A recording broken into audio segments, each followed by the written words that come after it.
Welcome to the WVU Sports Buzz presented by U.S. Cellular. I'm Amanda Mazey with Dwight Wallace. And Dwight, it is finally here, the start of football season. And what is the challenge of opening weekend? Well, I think there are a lot of challenges, so many variables, Amanda, that I think are out there, especially for the opener. I think the coaches are concerned because they've got these long checklists. They want to make sure they've covered everything. The players are excited. They want to get out there and get on the field with a different colored jersey. But I think that one of the big adjustments for everyone is the clock.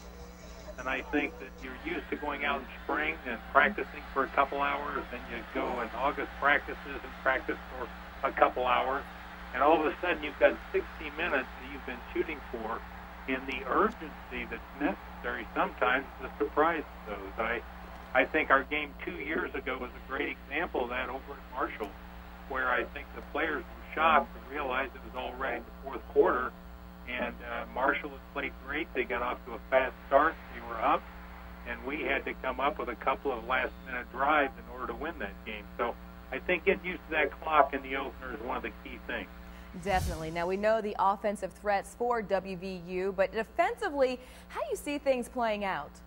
Well, that's going to be an interesting question, too, because with the new defensive staff, we, of course, have had 2 years of graduation losses that are pretty substantial, so it's going to be an opportunity for some younger guys to play on defense. I think we're hoping the slack can be taken up by the offense with Gino and Kayvon Stedman and some of the others. So we're hoping that offensively we can pick up the slack for the defense while they're trying to find their way. All right, great information. Thanks for joining us, Dwight, on the WVU Sports Buzz presented by U.S. Cellular.